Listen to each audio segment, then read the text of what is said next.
security guarantees, Mr. President? I don't want to talk about security yet because I want to get the deal done. You know, you fall into the same trap like everybody else. A million times you say it over and over. I want to get the deal done. Security is so easy. That's about 2% of the problem. I'm not worried about security. I'm worried about getting the deal done. The security is the easy part. Security is very nice. Everybody stopped shooting. And now will Europe put people there? I know France is going to. I know the UK is going to. I know other countries are going to, and they happen to be right next door. We haven't committed, but we could conceivably. You know, we have security in a different form. We'll have workers there digging, taking the raw earth so that we can create a lot of great product in this country. So in that sense, you have something, but we haven't determined that yet. I will say, in speaking to France and in speaking to, and they were here, as you know, last week and just the other day, they have committed to a lot of security. I don't think you're going to need much security. I think once this deal gets done, it's over. Russia's not going to want to go back, and nobody's going to want to go back. When this deal ends, I really believe this deal is going to be over. Question?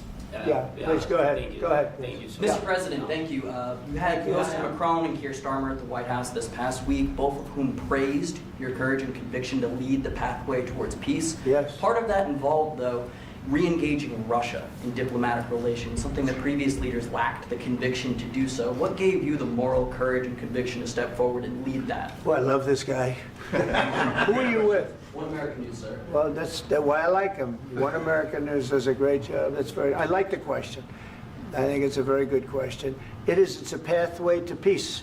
It's a pathway to getting something solved. And I feel that as the head of this country, I have an obligation to do that. Plus, you know, we're very much involved. We got involved. It's too bad we got involved because there should have been no involvement, because there should have been no war. And there shouldn't have been October 7th. That would have never happened. As you know, Iran was broke. They had no money to give to Hezbollah. They had no money to give to Hamas. They were stone cold broke. And then under Biden, they became rich as hell. They went from no money to $300 billion in a period of 4 years. And they gave a lot of that money away, and you see what happened. And that's a real mess also that we hope to be able to solve. But no, I appreciate your question very much. It's just, I feel I have an obligation to try and do something to stop the death. Mr. President, if I can answer. Yes, if I can answer, Please, sorry. go ahead. Please, please. And I do like your clothing, by the way. Yeah, really? Even though I have to, I think he's a great guy, by the way. But I don't know if you two like each other. But you know what? I think he's dressed. I think he's dressed. I like this guy. I don't know I think him. he's dressed beautifully. So I have more serious things than answer on such Yeah, questions. sure, that's I will okay. answer on more serious That's a good questions if I statement. can. Yeah, that's good. Yeah, so please, about security guarantees and about just ceasefire. We can't just speak about ceasefire and speak. It will not work.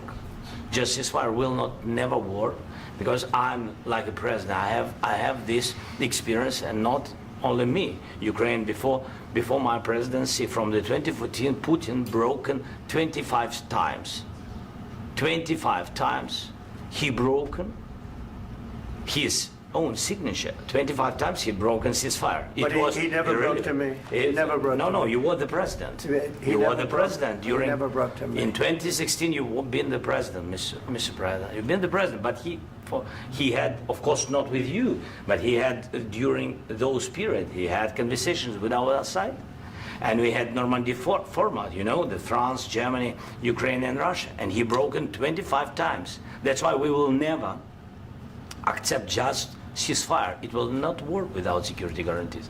Security guarantees, maybe President is right about this document and other, but this document is not enough. Strong army is enough, because his soldiers afraid, Putin's soldiers afraid of our soldiers when we're strong enough. If we are not strong enough, if we are empty, if our storage is empty, we can't defend our land.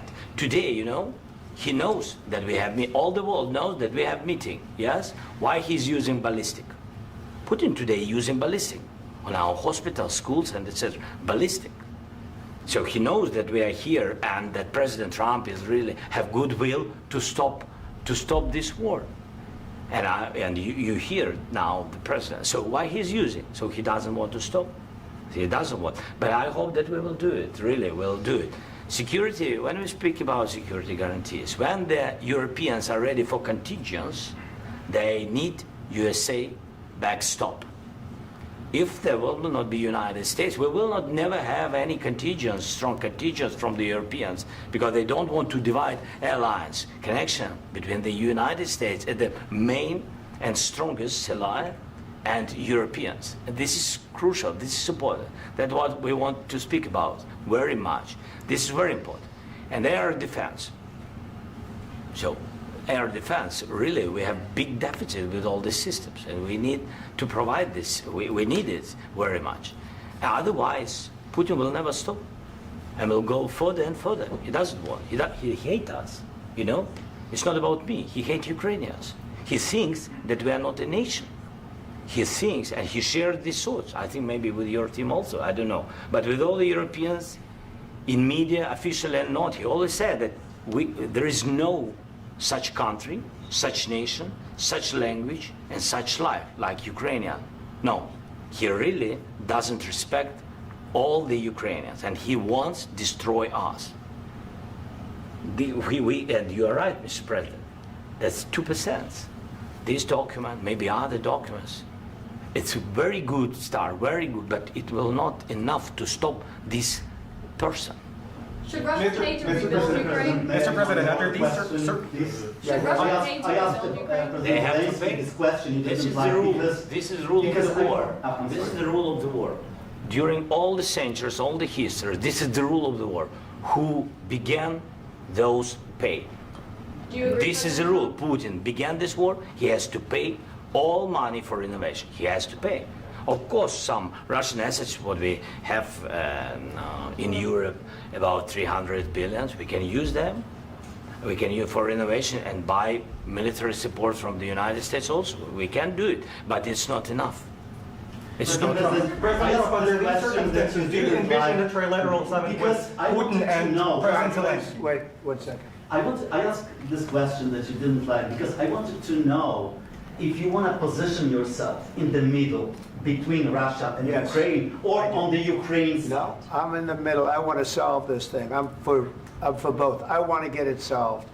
And it's wonderful to speak badly about somebody else, but I want to get it solved. If we can solve it, great. If we can't solve it, they're going to have to fight it out, and who knows what's going to happen.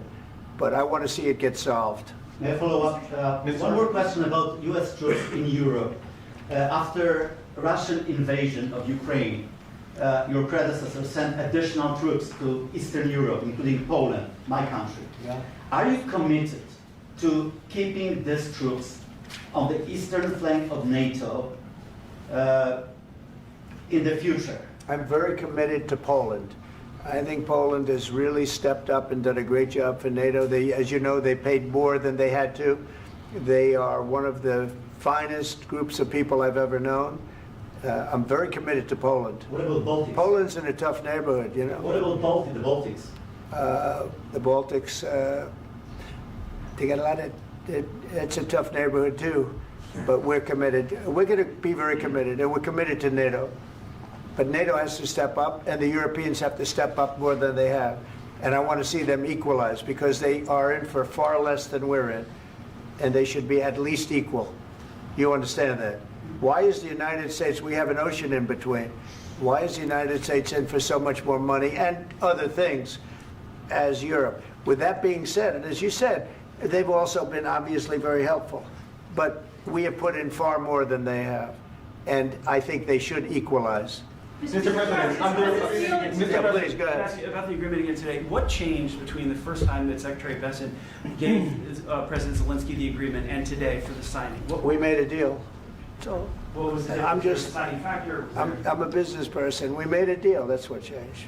A lot of the President, minerals. I didn't think we were going to make a deal, and we ended up making the deal, so that changed. Mr. President, what and how do you envision a trilateral summit with President Zelenskyy and Putin? I don't know, under but these it's, well, circumstances? they don't like each other. I can tell you that. Okay? They do not like each other. This is not a love match, and it's unfortunate. That's why you're in this situation.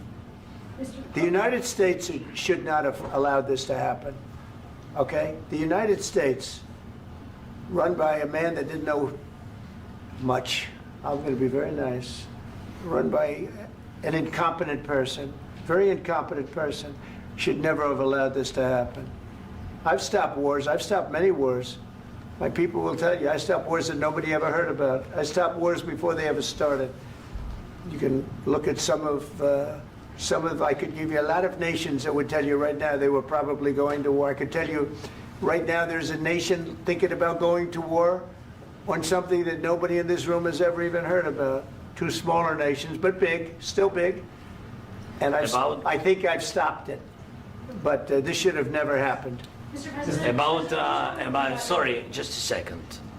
About any negotiations. First of all, I want really to tell you, and I think that everybody understands that Ukraine, more than Ukrainians, nobody wants to stop this war.